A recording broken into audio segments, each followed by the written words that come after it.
it's starting to connect for me of this is what I do when they do this. This is how I escape this. This is how to use a body shot. This is how I use a hook. This is how I break a guard. Those types of things. When those things start clicking, you feel really, really good. And notwithstanding, McCain's a fantastic athlete. He's a great guy. He's going to give me a run for my money, but he's not going to go through me. And if he's going to win, he's going to have to fight for his life. And I feel sorry for him after the match because I'm going to make him run for every single inch he's going to get.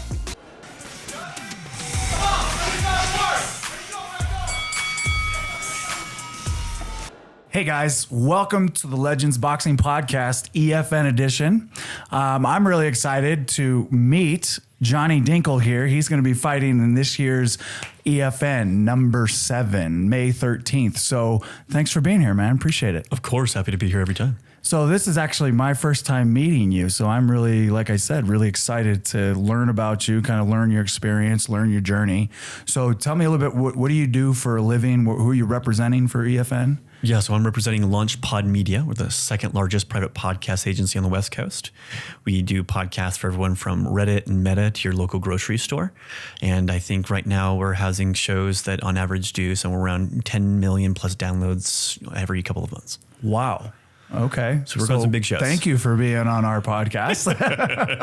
This is a great podcast. I'm really excited. Thank you. Appreciate that. Yeah, we've been having a lot of fun. So tell me, why EFN? Why did you want to be a part of EFN? Yeah, I think there's two answers to that question. I think the basic, knee-jerk reaction thing is that I'm extremely competitive. I mean, anyone who runs a company for the most part is extremely competitive.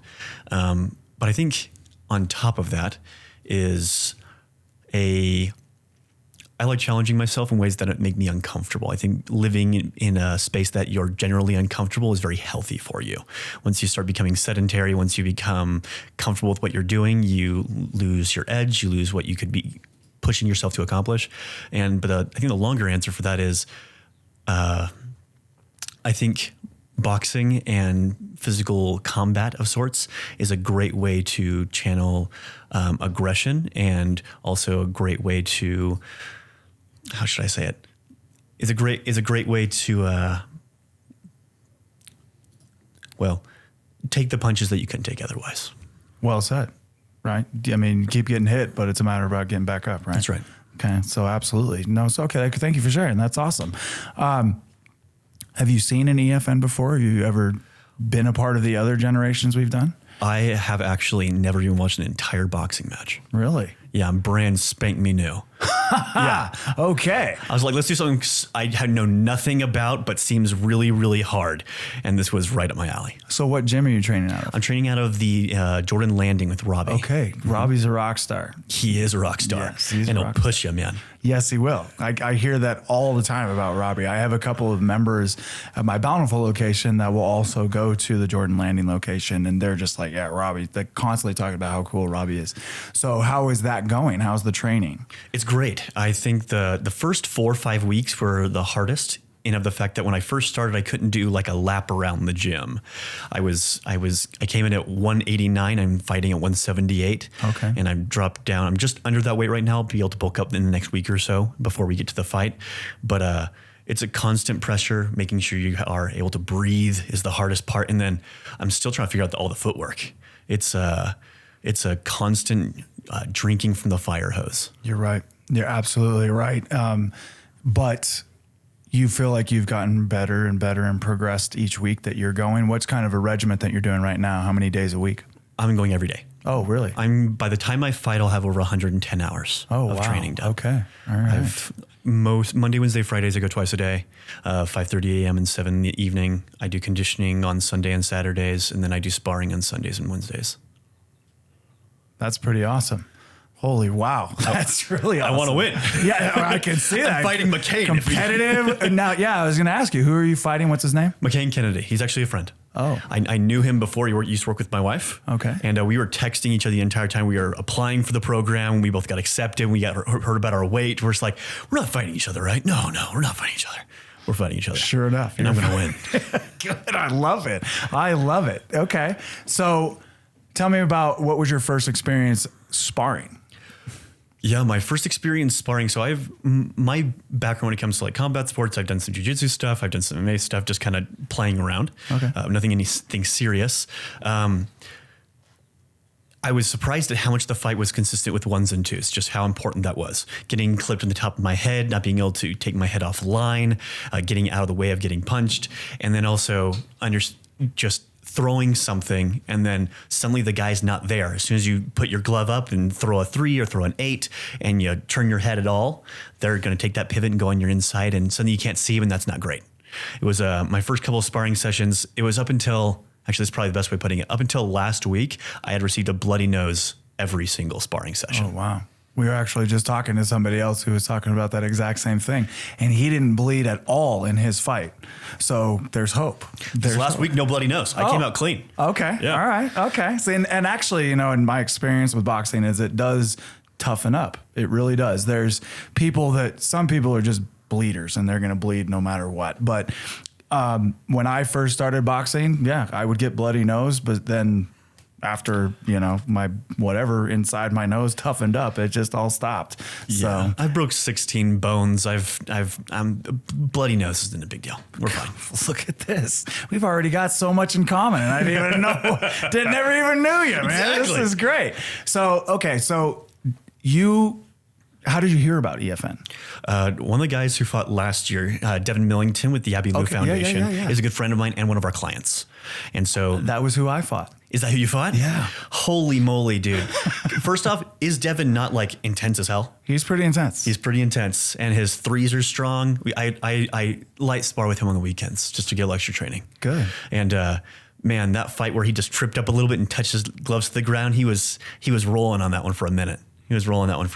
Which one? Which fight? When he fought you at the executive fight night, and he got that punch where he got rocked because he was expecting to come in and touch gloves, and you rocked him good. And he's like, dude, be ready for that first punch because it's coming in a million miles an hour. Oh, man, I must have rocked him back into memory because that's not how it went at all. That's not at all, Devon, if you're listening. You hit me first out of the first gate. And that's why I have the video. I had to watch it at least 20 times just to remember what happened because it'd been so many years since I had been in a boxing ring that my adrenaline was just up like everybody else's was, and I was just as nervous. So he was winning that fight until I ended the fight. So he rocked me hard coming out of that first round. And so, his right hand is pretty heavy. It's heavy. Yeah. It's heavy. I can't handle it fully. I'm happy we're only doing 20% when we spar because I'm sure if we cranked it up to 50, I'd be on my ass. Come on, give yourself a little bit more credit here. That adrenaline keeps you standing, keeps you going, keeps you happening. So tell me, what's the hardest thing you've had to do in training so far besides sparring? Sparring is, obviously the hardest, most rigorous part of it, but in the classes and the training, how's that going? First hardest thing definitely was running. Okay. It's just exactly how much cardio is involved. I wasn't prepared for the constant footwork, the moving your head. Any action you take in boxing, as I've learned, is an active action. It's not. You can't be passive. You can't just kind of move your head. You can't just kind of take yourself offline. You can't just kind of pivot. You can't just move your feet barely. You have to move. Yes. It's an active movement.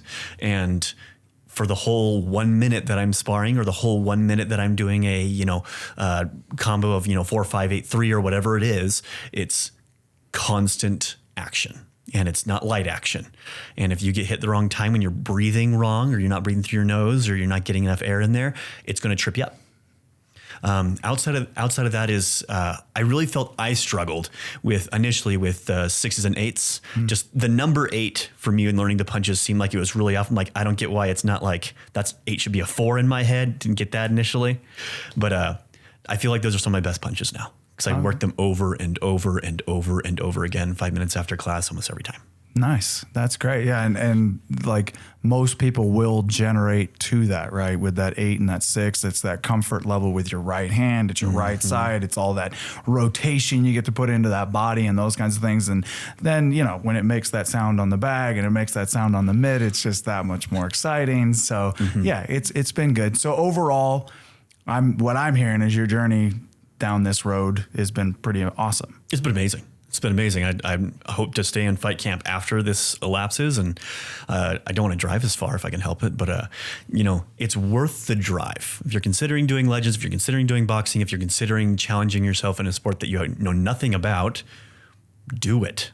Like, it's only going to make you better at something. It's only going to, no matter if you're interested in alternative combat sports, it's going to make you faster. It's going to make you more cognizant. And it's a mind game. The more you think through your match, the more you're considering what the other person is doing, the better you're going to do. And as soon as that clicked, I felt like I really started making progress. I love that. Thank you for putting that the way that you did. Couldn't have said that better. And I love how you explained that, like the movement in boxing is that you can't just kind of do this and you can't just kind of do this. There has to be a lot of commitment behind the movement, and like that's one of the things that I constantly train. So I hope Robbie is telling you this kinds of stuff too, is like you can't just like not commit to the end of that punch. You can't commit to the end of that footwork or to that, head movement you're trying to get out of the way of. It can't be lackadaisical. It has to be with purpose, right? And so thank you for putting that together like that. For the listeners that are listening, trying, maybe thinking about getting into boxing, listen to him. He's been doing it only now for not even 9 weeks yet. He's already a prophet in the sport. So, the prophet of boxing and the god of podcasts. I'll take it. There we go. So let's go back to podcasts. What's the project you're currently doing right now? Yeah, so we're doing a number of projects. The project I'm probably the most excited for is a project that we're hopefully going to be initiating here over the next couple of months, which is called Recession Proof. It's a mini series done in tandem with our friends at Silicon Slopes here in Utah, that we're interviewing major time CEOs, think CEOs from like Oracle and Qualtrics and the Utah Jazz and things like that, as well as small time business owners, folks that, run your local butcher shop, people that, pave the roads, your awesome blue collar workers. And we're interviewing people who have successfully run a company through the 2008 and the 2001 recessions. Awesome. And how to conquer it, because we are in a recession. And it's a culling process and it's scary. And so we wanted to put together a series that would help people see it for what it actually is. And then we're really excited here in the next couple of weeks throughout the state of Utah, and also hopefully here over the next month in Arizona and Idaho, we're opening 6, hopefully 8, right now for sure 6 podcast studios that will be free for the public to use during the entirety of the recession. Wow. Holy wow. That's awesome. That is so amazing. Oh, I'm actually really excited to hear about these. Where can I find them? So you can check them out at the webpage will be going up shortly. Just check out launchpod.media. You can also go to Silicon Slopes. There'll be a page that's just highlighted for our studios, and you can choose what studios. You need to enter in a business email address to be able to register your time at the space. But we have all the best equipment. We have all the Roadcasters and SM7Bs and all the fun things. And then we have a monitor in the back of every studio location. So you can put your logo up on the screen. You can record it with video. Everything. That is so awesome. Oh my, that's so awesome. In fact, one of my really good buddies was just talking to me yesterday about exactly what it is you guys are offering, is giving the businesses the availability to kind of do that and those kinds of things. And so Diaz, if you're listening to this, there you go. There's all the information you need. So May 13th. Yep. It's coming up really quick. It is. Okay. How are you nervous? I was. Okay. Last time I sparred, so my main sparring partner is one of the guys who won last year, Jake. And he's my main sparring partner. Him and also Juan is fantastic. Now, Juan's got amazing ring control. He's fantastic at putting combos together. He knows how to pressure his opponent. And Jake's fantastic. He's a fast guy. He knows how to take angles well. He understands what's going on in the ring, and also what he can understand when the opening has come. So they've been fantastic to spar with. And they've given me a lot of good insight into the actual fight. But this last time that I did a sparring match with them, going about 60% power, I didn't get a bloody nose, so that felt pretty good. But I took them both to the ropes. Nice. Took him to the ropes, had good pressure, made some good shots, and it's starting to connect for me of this is what I do when they do this. This is how I escape this. This is how to use a body shot. This is how I use a hook. This is how I break a guard. Those types of things. When those things start clicking, you feel really, really good. And notwithstanding, McCain's a fantastic athlete. He's a great guy. He's going to give me a run for my money, but he's not going to go through me. And if he's going to win, he's going to have to fight for his life. And I feel sorry for him after the match because I'm going to make him run for every single inch he's going to get. Finally, we've gotten some shit talking on our podcast. It's so great. I love it. Yes, McCain, if you're listening to this, oh man, I hope that's firing you up, charging. No, dude, Johnny, that's so great. Like, those are the clicks that every coach wants all of their members, EFN fighters or not. That's the clicks that they want them to just unfold in their brain. How do I do this? How do I get this? Not the holy crap, I'm getting punched right now mentality, right? And that's what develops the nerves and the adrenaline and all this other stuff. So, man, I feel sorry for you, McCain. I'm sorry. I feel bad for you right now. If he's already got that kind of mentality, well, watch out. Again, when we first started, I was hoping I wouldn't fight McCain because for my size, I feel like he's one of the best athletes in the whole thing. He's, again, crazy fit. We've rolled together, done fun things like that. But at the end of the day, when I think about, I have left nothing on the table. I've put in every single hour that I possibly can. I've meal prepped for 4 hours every Sunday. Like, I hope he gives everything he has because it's going to take everything he has to come in second place. I love it. I love it. I wish you the absolute best, man. Thank you so much for being here. Thank you for sharing your story. Of course. Thank you for working so hard. And man, come May 13th, it's going to be some fireworks, you guys. So get your tickets now. EFNboxing.com. Thanks again, man. Keyword Dinkel if you want to get a small discount. Ooh, gotcha. Dinkel. The EL is important. Dinkel.